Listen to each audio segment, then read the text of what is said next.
மாமா ரீல் அவுந்துச்சே, மாமா ரீல் அவுந்துச்சே.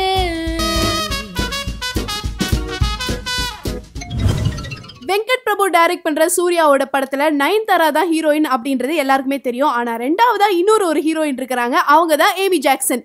எப்படியோ ஒரு குடும்ப குத்து விளக்கும் ஒரு கலங்கர விளக்கும் நடிக்கிறாங்கப்பா. காவிய தலைவன் படத்துக்காக ஒரே பாட்டுக்காக ஏஆர் ரஹ்மான் கிட்டத்தட்ட 3 மாச காலம் டைம் எடுத்து இசையமைச்சிருக்கிறாரு. இந்த பாடல் நல்லா வந்திருக்கு அப்படின்னு அந்த படத்தோட டைரக்டர் வசந்த பாலன் சொல்லியிருக்கிறாரு. உள்ளத உள்ளபடி இல்லாம உள்ளத வேற மாதிரி காட்டுற ஒரு திறமை படைத்தவர் தான் இயக்குனர் பாலா. அவரோட படத்துல சசிகுமார் முதல் முறையா தாடி இல்லாம நடிக்கிறாரு. தவில் வாசிக்கிறதுக்கான பிராக்டிஸும் எடுத்துட்டு வராங்க.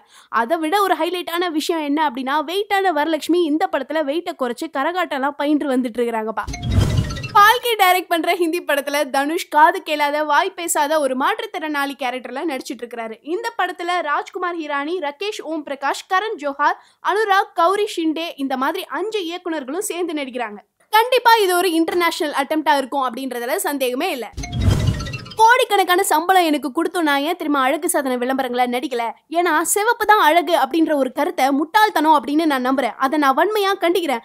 என்னால அந்த மாதிரி விளம்பரங்களை நடிக்க முடியாது அப்படின்னு திட்டவட்டமா சொல்லியிருக்கிறாங்க ஸ்ருதிஹாசன்.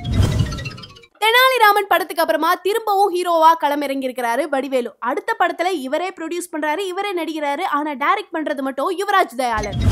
மேரிகோம் பற்றிய ஹிந்தி படத்துல நடிக்கிறாங்க பிரியங்கா சோப்ரா. இந்த படத்தோட ஹைலைட்டான விஷயம் என்ன அப்படின்னா, இந்த படத்தோட ஷூட்டிங் அப்போ மேரிகோமும் பிரியங்கா சோப்ராவோட இருந்திருக்காங்க. ஒவ்வொரு சிச்சுவேஷன்லயும் மேரிகோம் எப்படி இருந்தாங்க அப்படின்றத மேரிகோம் சொல்ல அதை கேட்டு அப்படியே உள்வாங்கி அப்படியே நடிச்சிருக்காங்க பிரியங்கா சோப்ரா. இந்த படம் அக்டோபர் 2ஆம் தேதி ரிலீஸ் ஆக போகுது. மாமா ரீல் அவுந்துச்சே.